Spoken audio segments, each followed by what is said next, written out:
have visuals of the president in Chiawelo. Believe that he has arrived and he will be voting, casting his vote in Chiawelo. He's there with his wife as well.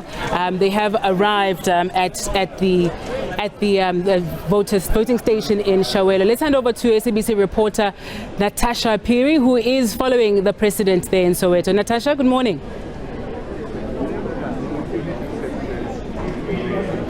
Good morning, Sebenzile. Like you've correctly cited, President Cyril Ramaphosa, of course, with his wife, have arrived at the Hitekani Primary School in Chiawelo, Soweto, and of course he'll be casting, his ballot.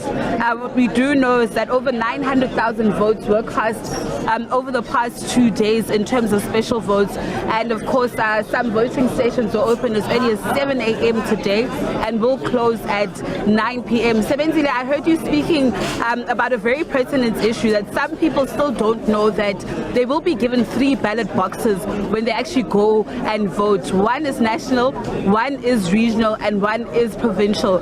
So the IEC has actually made that clarion call to South Africans to actually be vigilant, of that. For those who don't have identity documents, they can still go to their Home Affairs offices, which will be open from 7 and then close at 9 p.m. Of course, they will be then given a temporary ID where they can actually then cast their ballots. But the clarion call from the IEC is that South Africans in their millions should go out and go vote. Remember, you have 27.6 million South Africans who are actually registered to vote on the voters' roll.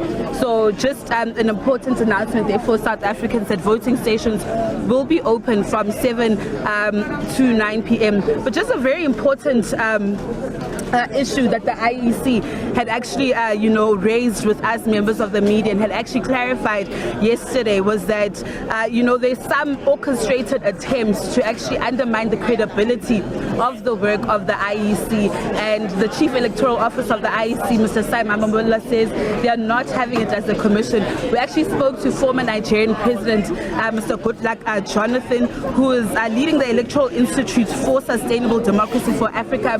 He's also an election observer, and he had actually lauded the work of the IEC, saying that in Africa they are one of the electoral management bodies that's work is very commendable and they're very transparent. For those who don't know, the IEC is actually the chair of the electoral world, the African electoral body. They're also the secretariat of electoral bodies here on the African continent. So he somewhat says that actually speaks to the work of the IEC and speaks to them,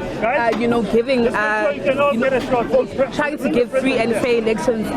We're actually being told by Vincent Magwenya to actually congregate with members of the media so we can actually pose some questions to the president. Of course, he's inside the voting station.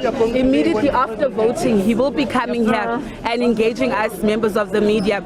You would know that on Monday there was that bone of contention, Sebenzile, where the Democratic Alliance, and now we know that the MK party of former President Jacob Zuma are taking the president to the electoral court over his address to the nation on Sunday evening, just on the eve of elections. We also just want to ask him about the 2 incidences that happened where 2 people were actually arrested in Lukwatini, Mpumalanga, and this is after they actually followed a presiding officer after special votes and they tampered with the ballot box. There's also another incident, Sebenzile, in KwaZulu-Natal, where a presiding officer was actually woken up from his sleep and asked about the situation of the ballot boxes. Not forgetting what actually happened over this past weekend of those videos that were trending of allegedly some party members or political party members breaking into a warehouse of the IEC. And of course, the IEC says that this issue that actually happened in Hammersdale will be investigated. Sebenzile. Yeah, Natasha, we're also seeing on our visuals as well is the leader of the IFP, Velenkosini Hlabisa. He's casting his vote as well. Just back to you, Natasha. Interestingly, with the visuals there, the president has both a smart ID card as well as the green ID book. He wants to make sure that he has the necessary documents to cast his vote today.